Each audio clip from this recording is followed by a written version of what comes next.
Au mois de mai prochain, le musée de la Cour d'Or accueillera le public dans sa nouvelle entrée entièrement restaurée. Un chantier de grande envergure qui a fait l'objet et qui fait toujours l'objet d'une souscription populaire à laquelle de nombreux Mosellans et de nombreux Messins ont répondu. Notre grand format du jour revient sur ce musée qui est si cher au cœur des habitants de ce territoire, peut-être tout simplement parce qu'il leur parle de leur propre histoire.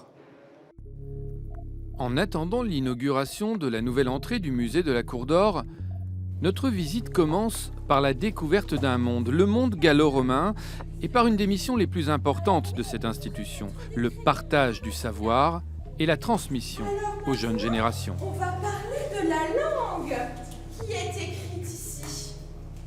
C'est ce qu'on appelle le latin. Des milliers d'élèves, depuis l'élémentaire jusqu'à l'université, viennent chaque année au musée dans le cadre de leur programme. Moi, j'espère que mes élèves sauront déchiffrer le panthéon gréco-romain. Christiane et Odile sont des enseignantes détachées une partie de leur temps au musée pour concevoir justement des parcours pédagogiques. En général, les élèves, quand ils arrivent, sont éblouis. Du coup, ils s'intéressent, ils arrivent à lire, à déchiffrer, en leur expliquant plus des symboles. Et donc, ils reviennent en classe où on continue d'exploiter ce qu'on a appris ou découvert au musée. Un atout extraordinaire, car la plupart de ces témoignages du passé proviennent de fouilles effectuées dans et autour de Metz, alias Divodurum. En suivant le parcours tout au long des 47 salles d'exposition, nous arrivons dans un autre univers, le Moyen-Âge et le grenier de Chèvremont.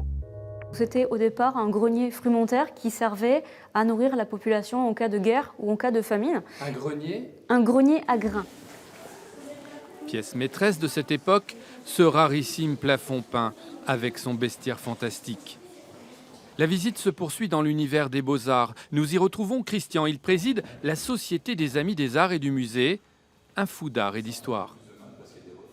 Je crois qu'on a une chance extraordinaire, c'est d'avoir un musée très diversifié, où tout le monde va trouver la pépite qui va faire le flash comme ça, instantané. Vous l'avez trouvé ? Ah oui, moi je l'ai trouvé. La première fois que je suis rentré dans le musée, quand j'ai vu les plafonds peints, je suis resté bouche bée. Un autre lieu, plus secret. Il abrite une partie des réserves du musée. Dans cette seule pièce, plus de 800 tableaux.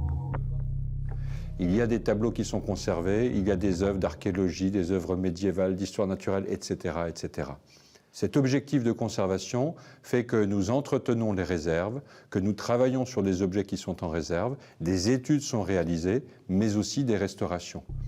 Dernière œuvre restaurée, la montée au calvaire d'Eugène de la Croix.